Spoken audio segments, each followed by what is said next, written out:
Good evening and thanks for joining us. Governor Abbott signed two sweeping power grid reform bills into law today, describing them as everything that needed to be done. But consumer advocates question if the new laws will actually be able to prevent electricity from going out again. As more people receive a COVID-19 vaccine, travel is picking up.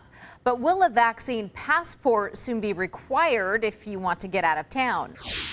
It is fairly calm and dry right now in the Austin area, but as you just heard from Scott, more rain is in the forecast. An investigation is underway after a deadly officer-involved shooting in Round Rock. The police chief says the man had been threatening guests and staff before his confrontation with officers. We have breaking news. Police in Boulder, Colorado, giving another update on today's deadly mass shooting there. Let's listen in.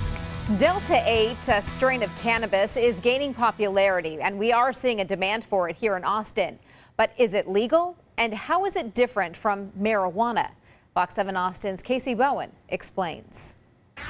Austin city leaders agree their current approach to ending homelessness is not working. Now they're scrambling for a new solution.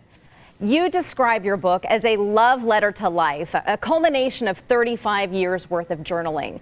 The result is some very moving and thought-provoking storytelling. I laughed out loud several times. I teared up. What are you hoping people will learn by reading about your journey that started here in Texas? Yes, indeed. Well, I'm glad you laughed, and I'm glad you teared up, because there's life right there between a laugh and a tear. A Pflugerville woman recently gave her former coworker the ultimate gift, a chance for a healthy life. She donated her kidney in a cross-match exchange that will end up saving several lives.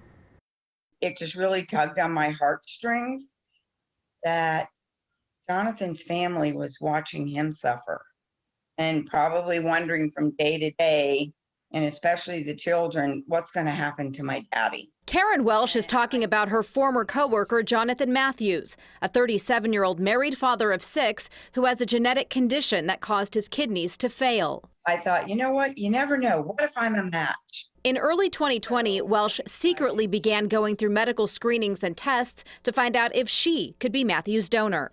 And I get a phone call in mid-December of last year that says, hey, we need to talk about your kidney transplant. And this is from the Transplant Institute. I'm like, wait, what? And they're like, oh, you didn't know? You have a live donor lined up. But they didn't say who the live donor was. Matthews was on a list for a kidney from a deceased donor and expected to wait at least another 3 to 4 years. A couple weeks later, I get a phone call from Karen, who usually calls me about computer questions, stuff like that, which is fine. So I look at my phone, I'm like, oh, it's Karen calling me. Okay. And I answered it, and she goes, I don't know how to tell you this, but I'm your donor.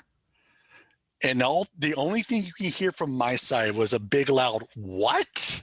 While Welsh was a match for Matthews and could have donated directly to him, they chose to participate in a 4-pair cross-match exchange. Technically speaking, I did not receive Karen's kidney. Her kidney went to someone else that was in the 4 pairs, and I received another donor, I believe was 24 years old. I received their kidney. We opted to do the cross-match so that we could impact more lives and save more people, rather than it just being a direct between Jonathan and I. And in that, Jonathan also, like he said, gets a younger kidney versus my older kidney. Even though it's a very good and healthy kidney, he gets one much closer to his age. The transplant surgeries happened on January 20th at the Texas Transplant Institute in San Antonio, with a total of 4 people, including Matthews, getting a new kidney. Now both he and Welsh are on the mend.